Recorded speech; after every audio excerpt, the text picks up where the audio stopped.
특별히 14, 15절 말씀을 좀 중심으로 말씀을 같이 보도록 하겠습니다. 우리 프린트를 좀 참고해 주시면요, 로마서 1장 1절로 17절의 주제는 인사, 서론, 로마서 주제 이렇게 되어 있습니다. 좀 구분을 해본다면 1절부터 7절은 바울의 소명과 사명이 나와 있습니다. 바울이 하나님의 복음을 위하여 택정을 입었다라고 하는 그런 바울의 소명과 사명이 나와 있고요. 8절부터 15절은 로마에 가고자 하는 목적이 나와 있습니다. 그래서 내가 가서 너희에게 복음을 전하기를 원하고 또 너희의 도움을 받아서 이제 스페인으로 나가기를 원하는 그런 사도 바울의 로마에 가고자 하는 목적에 대한 이야기가 나오고 난 다음에 16절, 17절이 이제 로마서의 주제 요절이 나오게 됩니다. 그래서 이 부분 전체가 이제 로마서의 앞부분의 인사와 서론 부분이죠.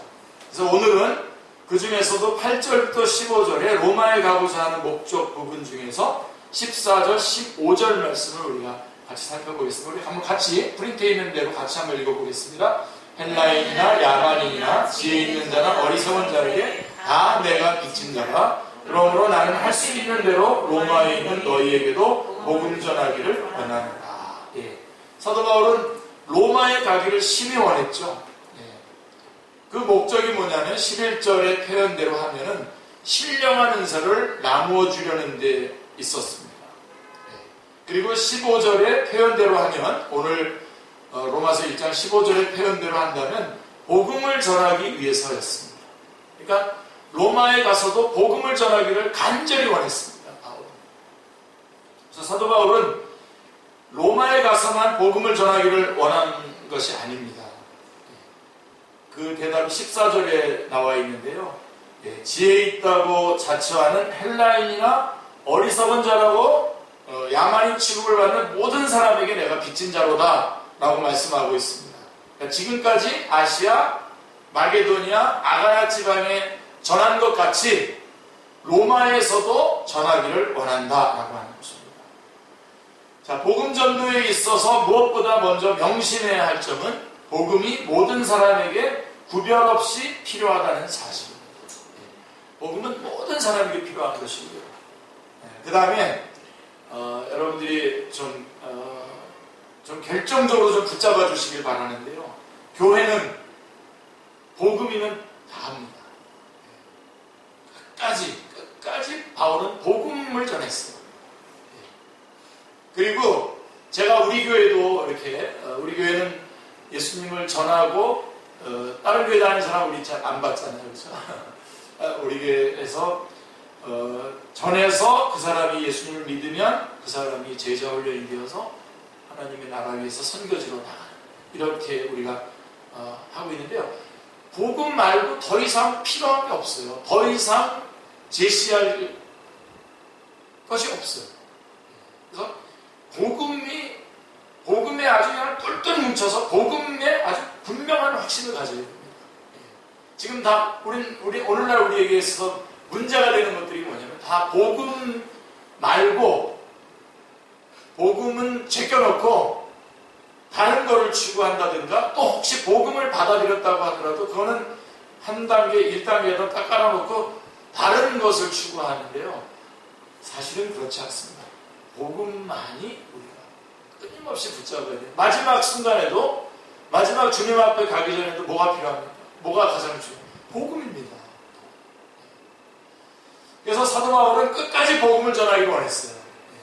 제가 이 복음만큼은 모든 사람에게 우리 교회뿐만 아니라 모든 사람들에게 전하고 싶어서 제가 이 복음에 관련된 거는 이제 새생명 아카데미 지금 학교를 개설해가지고 지금 저희가 함께 몇몇 교회와 목사님들하고 같이 하고 있는데요. 저의 목표는 모든 사람에게 복음을 전해요. 모든 사람. 예수 그리스도가 우리의 구세주이시고 이 복음이야말로 우리의 모든 것을 다 감당해 줄 수 있는 것이다. 그러니까 거기에 이제 만족하지 못한 사람들이 어디에 빠지게 되냐면요. 두 쪽으로 빠지게 돼요. 두 쪽으로. 누가복음 15장에 나와 있는 그 탕자 이야기 나오는데 탕자가 둘이 탕자예요. 하나만 탕자가 아니라 둘 다 탕자예요. 자, 하나는 방종주의. 아직 아버지가 죽지도 않았는데 죽었다고 치시고 유산을 달라고 그래서 나가서 죄를 짓고 막 살아요. 이건 방종주의입니다. 그런가 하면 이쪽은 한쪽으로 율법주의로 가는 거예요. 아버지 집에 머물러 있고 아버지의 뜻대로 하는 것 같은데 실질적으로는 은혜가 없어요. 그래서 자기 아들이 자기 동생이 먼데 나갔다가 거의 죽게 돼서 돌아왔는데 아버지가 그를 맞아주고 잔치를 베풀어주고 하는 그 꼴을 볼 수가 없는 거예요. 못 견디는 거예요. 이게 율법주의입니다. 그러니까 둘 다 다른 길로 나가는 거죠. 우리 복음으로 쭉 나가서 우리가 은혜로 구원받고 은혜 안에서 살아가야 될 텐데 이쪽 방종은 구원받은 그 감격을 가지고 그냥 죄 가운데 살아가는 거예요. 죄 가운데 살아가는 거예요. 근데 이쪽은 또 은혜를 가지고 그 은혜 안에서 살아가지 않고 자기가 뭔가를 이루어서 뭔가 하나님 앞에 올려드리려고 하는, 그러다 보니까 율법주의에 빠집니다. 양쪽으로. 그래서 이제 돌아왔어요. 자, 이쪽은 돌아오니까 다 집에 있지만 여러분 누가 더 열심히 맡겨진 일을 감당할까요? 이제 돌아와가지고 이 집 나갔던 사람이 오히려 더 이 율법주의에 빠져 있었던 큰 아들은 하나님의 일을 하고 하나님의 뜻을 이루면서 살아간다고 하지만 실제로 기쁨이 없습니다. 기쁨도. 사실은 여기에 지금 우리 한국교회 전체를 제가 뭐 평가할 수 있는 그런 능력은 없습니다만 한국교회가 지금 빠져있는 게 뭐냐면 바로 이 율법주의에 빠져있어요. 한쪽은 또 막 그냥 세속적으로 가고 세속적으로 막 빠져들어가고 있고, 또 뭔가 좀 한다고 하는 사람들은 이 율법으로 가는 거죠. 그래가지고 갈라디아서 같은 성경을 보면 사도 바울이 뭐라고 얘기하냐면 하늘에서 내려온 천사라도, 우리나 하늘에서 내려온 천사라도 우리가 전한 복음 외에 다른 복음을 전하면 저주를 받을 줄 알아. 이렇게 말씀하고, 그래서 우리가 깨끗하게 그냥 다 쭉쭉 털고 어디로 돌아오시냐면 깨끗하게 다시 복음으로 돌아오시고 복음으로 돌아오시기 바랍니다. 그래서 복음으로 돌아오는 거 간단해요. 제가 여러분에게 분명하게 알려드릴게요. 자, 한번 따라하십시오. 은혜란 누리는 것이지 갚는 게 아니다. 여러분들 마음속에 은혜를 갚으려고 딱 마음을 먹는 순간 여러분들이 잘못된 길로 들어서게 돼요. 은혜는요, 하나님이 주신 은혜는 그냥 쭉 받아서 누리시는, 열심히 누리시고 기뻐하시고, 그래서 여러분 이 우리 교회가 축제교회 아닙니까? 저희 아들 이름이 이기쁨이고요. 제가 나가는 선교회가 조이선교회 나오는 거 아닙니까? 새생명 조이선. 예수님을 믿고 누리는 거예요. 그분이 베풀어주신 은혜를 누리는 거지. 이걸 자꾸만 갚으려고 그러고 알리려고 그러고 다른 사람이 알아주길 바라고 뭔가를 하기 시작하면 그때부터 문제가 사단이 일어나는 겁니다. 거꾸로 그 다음에 그렇기 때문에 신앙이란 뭐냐? 하나님이 우리를 감동시키는 것이지 우리가 하나님을 감동케 하는 게 아니라는 거예요.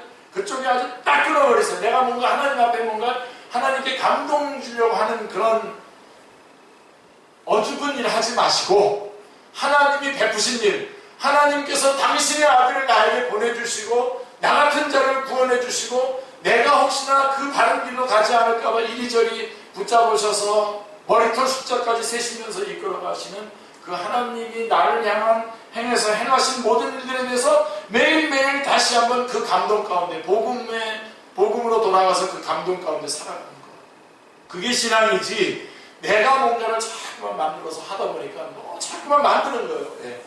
우리는 이 질그릇 안에 보배를 가지고 있어요. 그래서 사실은 이 보배가 드러나기 위해서 질그릇을 깨져야 돼요. 근데 우리는 어떻게 하냐면 보배를 안에 가지고 질그릇으로 보배가 안에 있는데 질그릇에다가 자꾸만 여기다가 페인트 칠도 하고 여기다 뭐도 붙이고 그래가지고 오히려 이 질그릇은 무너져야 이 보배가 드러나는 겁니다, 여러분. 절대로 이 패턴을 여기서 복음에 대한 감격이 있어야 돼요. 그래서 여러분들이 매 순간이라도 물어보셔야 돼요. 내가 정말 복음이 복된가? 주님께서 나를 위해서 우리 에베소서식으로 하면 창세전에 우리를 이미 구속하기로 작정을 하신 거예요. 계획을 세우시고 예수님은 그 계획에 따라서 이 땅에 오셔서 십자가에 달려들어 물과 피를 쏟으시면서 우리를 위해 죽으시고 성령님은 이것이 바로 너를 위한 것이라고 하는 것을 우리에게 알려주고 있는 이 주님께서 베푸시는 이 구원의 은혜, 이게 복음이죠. 이 복음이 회복이 돼야 돼요. 다른 게 없습니다. 이 복음이 회복돼서 이거에 감사해서 우리는 예배드리는 거죠. 여러분 이렇게 주님 앞에 이 주님이 행하신 일을 생각할 때 너무나 감사해서 감격해서 주님께 예배드리는 가운데에 우리 마음속에 무슨 마음이 듭니까? 아, 내 남은 생에는 주님을 위해서 살아야 되겠구나 하는 결단이 생깁니다.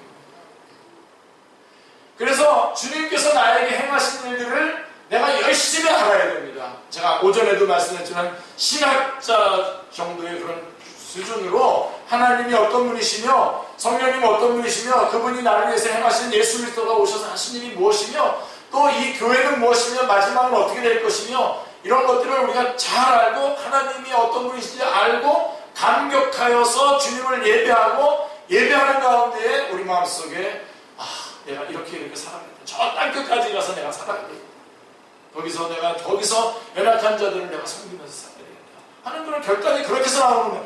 그렇게 해서 선교지에 나가고 그렇게 해서 하나님 앞에 헌신하지 않는 거라고 한다면 이 과정이 없이 헌신하면 다 문제가 생기는 겁니다. 직업이 되는 겁니다. 그 다음에 직업이 되고 그 다음에 율법주의에 빠지고 누구에게 보이려고 허튼 짓 하고 다 거기서 사단이 나는 겁니다. 다 그냥 깨끗하게 탁 어디로 돌아오시냐면 복음. 그래서 사도 바울도 여러분 로마서 1장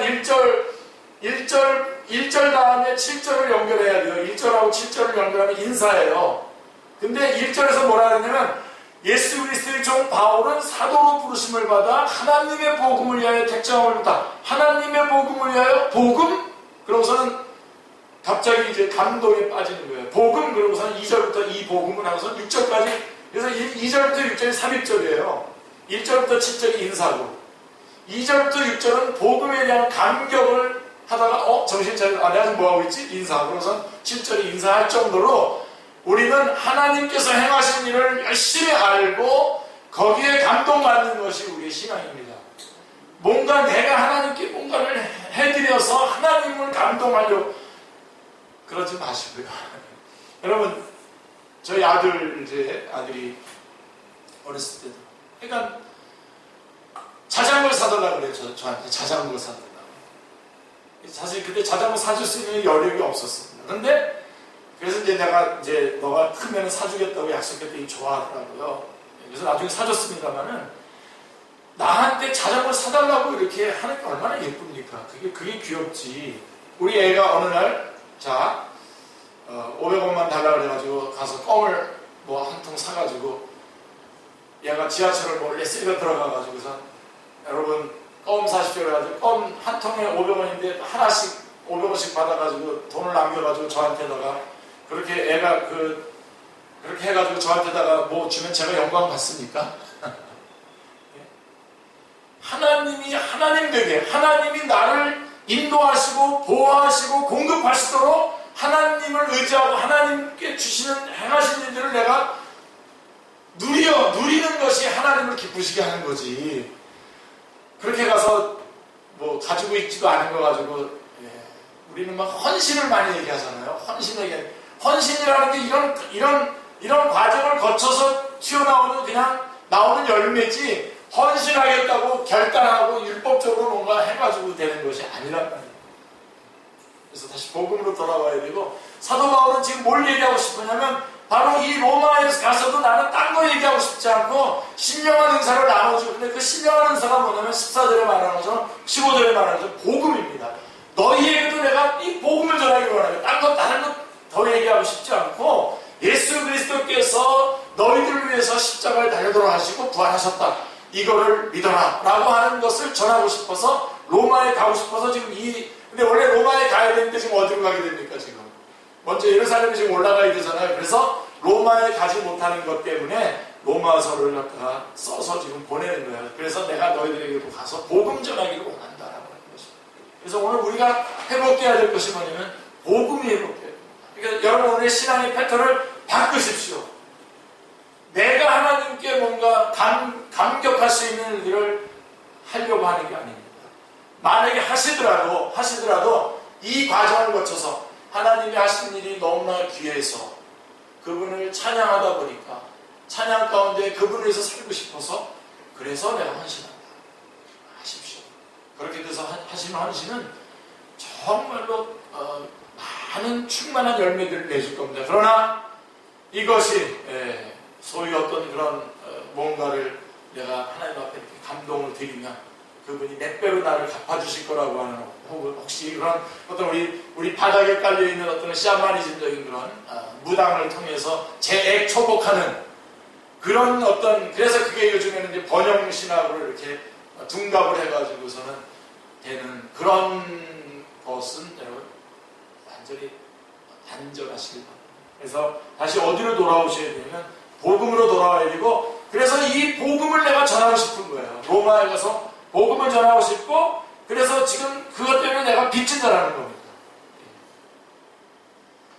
자, 그래서 우리는 복음 전도에 있어서 무엇보다도 먼저 명심해야 할 점은 복음이 모든 사람에게 구별 없이 모든 사람에게 필요하다는 겁니다. 어린아이에게도 필요하고 저쪽에 있는 다른 나라에도 필요하고 말이에요. 저쪽에 무슨 중동의 어떤 그런 나라에도 필요한 것입니다. 누구에게는 복음이 절실히 필요하고 어떤 사람에게는 덜 절실하고, 그리고 어떤 특권층에는 복음이 없어도 되는 그런 것이 아니라는 점입니다. 그래서 그리스도인들은 모든 사람에게 빚진 자라고 하는 의무감이 있어야 하는 것입니다. 사도 바울은 헬라인이나 야만인이나 지혜 있는 자나 어리석은 자에게 다 내가 빚진 자라고 말씀합니다. 이 모든 사람을 다 포괄하고 하는 표현인 것입니다. 그런데 우리 복음 전도자들은 이것을 아주 망각하곤 합니다. 헬라인이나 야만인이나 지혜 있는 자나 어리석은 자이거나 그들의 영혼은 죄와 허물로 똑같이 죽어 있습니다. 그뿐 아니라 하나님 앞에서는 모든 영혼이 똑같이 소중합니다. 아멘. 예. 사도 바울은 이 모든 사람에게 다 내가 빚진 자라고 말씀합니다. 이것이 14절, 15절 말씀의 중심점인 것입니다. 하나님께서 명하시기를 너희의 생명을 대속하기 위하여 여호와께 드릴 때에 부자라고 반세겔에서 더 내지 말고 가난한 자라고 덜 내지 말라. 출애굽기 30장 15절의 말씀입니다. 자, 왜 그렇게 하라고 명하십니까? 주님은 모든 영혼을 위하여 동일한 속전을 드려주신 것입니다. 그래서 사도 바울은 이 모든 사람에게 다 내가 빚진 자라고 말씀하고 있는 것입니다. 여러분은 빚을 지고 그것을 갚지 못해서 밤잠을 이루지 못하고 괴로워해 보신 그런 경험이 있으십니까?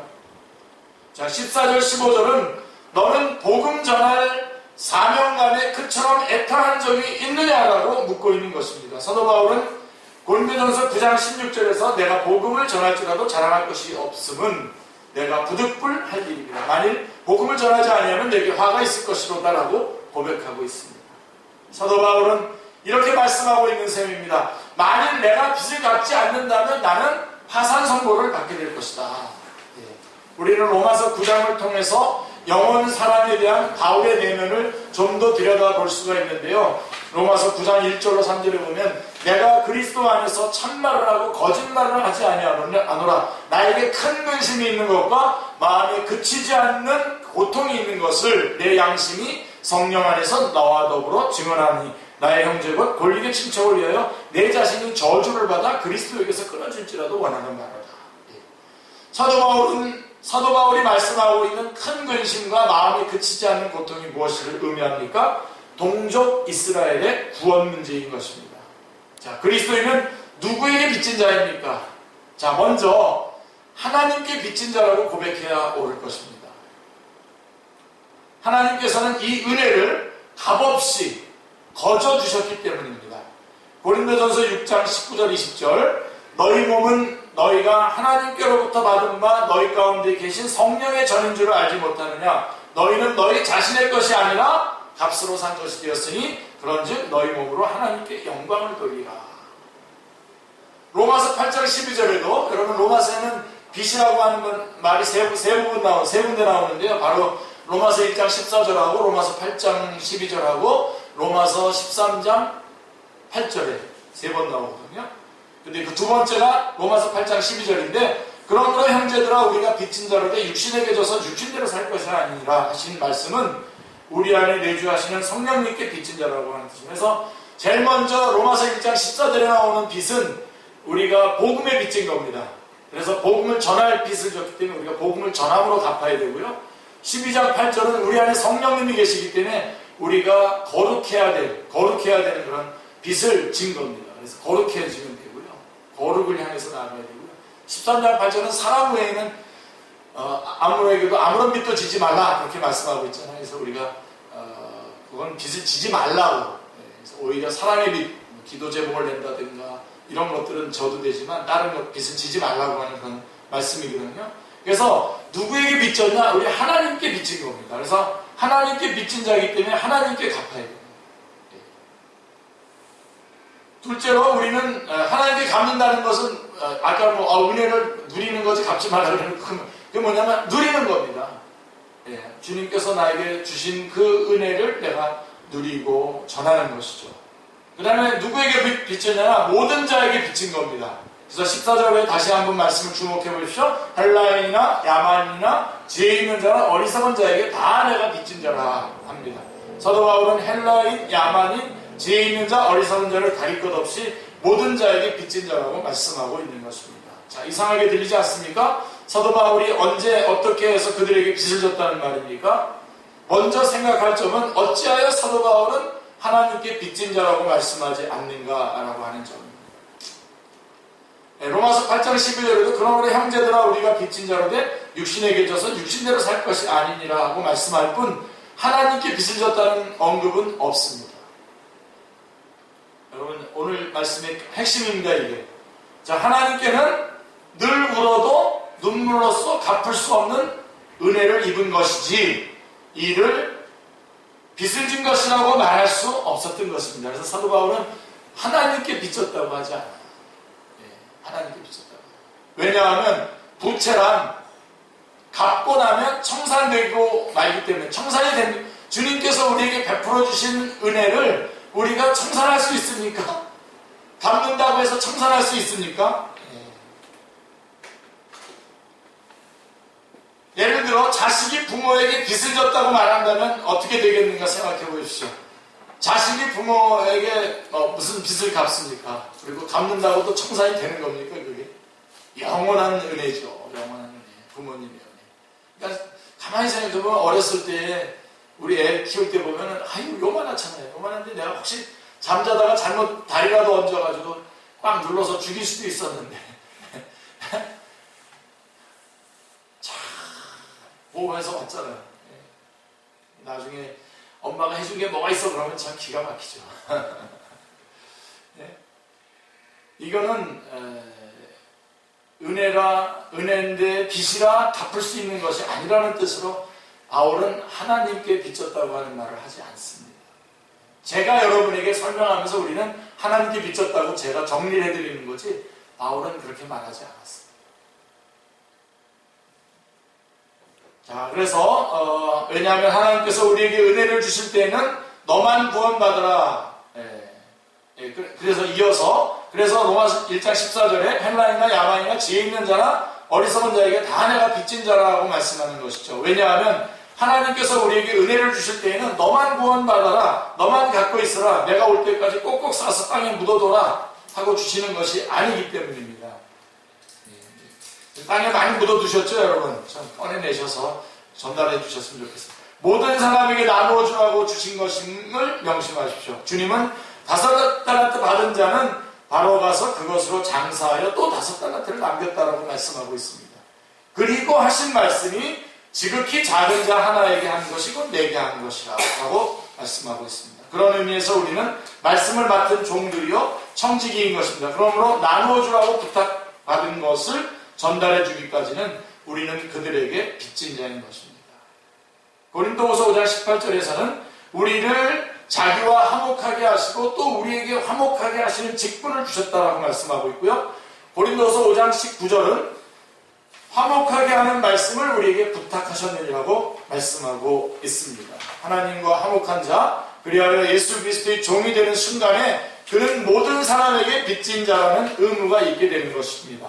그러니까 우리가 구원받았다는 것을 확신하는 동안에 그 순간 우리는 또 많은 사람에게 이것을 전해야 될 수 되는 빚진 자가 되는 것입니다. 사도 바울은 로마서 1장 16절에서 내가 복음을 부끄러워하지 아니하노라고 말씀하고 있습니다. 복음은 모든 믿는 자에게 구원을 주시는 하나님의 능력이 됨이라고 말씀하고 있습니다. 그런 복음을 받기는 했으나 나누어 주지는 않는다면 변명의 여지 없이 복음을 부끄러워하는 결과가 되고 복음은 그 능력을 발휘하지 못하게 되는 것입니다. 이 점에서 사도 바울은 로마에 있는 너희에게도 복음 전하기를 원하노라 하고 말씀한다는 데 주목하시기를 바랍니다. 로마 성도들은 이미 복음을 받은 자들입니다. 그러나 복음은 교회 밖에만이 아니라 우선적으로 성도들에게 필요한 것입니다. 교회 안에 성도들에게 필요해요. 왜냐하면 복음만이 성도들을 견고하게 세워주고 또 복음의 확신을 가지고 있을 때라야 성도들의 성화의 삶도 복음의 사랑, 능력으로만이 가능하게 되고 복음의 감격만이 다른 사람에게 전해주고자 하는 열망을 불타오르게 하기 때문입니다.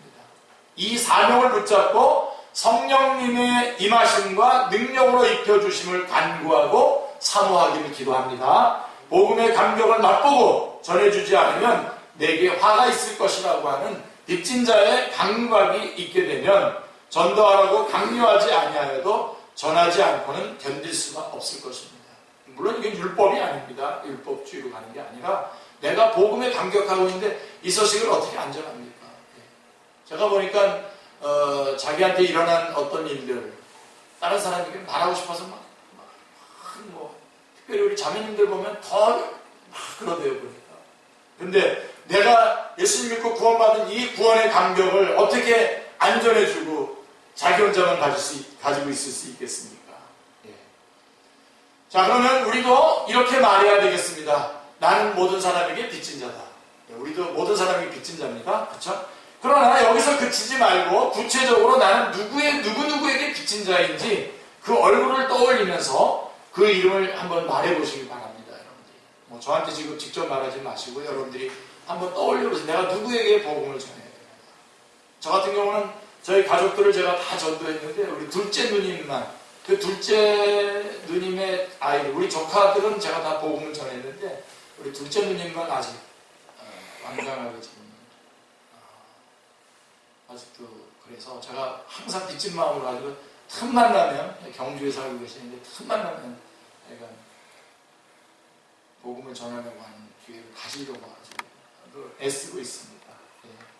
예. 여러분들 한번 지금 적어도 한 사람 이상씩 생각나는 사람들에게 지금부터 기도하면서 접근하셨으면 좋겠어요. 자, 그러나, 자, 여기에, 그래서 세상 빚은 갚고 나면 더욱 가난해지죠? 빚은 갚으면 가난해지는데, 복음의 빚은 갚으면 갚을수록 있는 자에게 더 주시는 복으로 인해서 더 풍성해집니다. 지금 이 말씀을 받은 우리 또 이 복음을 또 다른 사람에게 전해줘야만 할 빚진 자임을 명심하시기 바랍니다.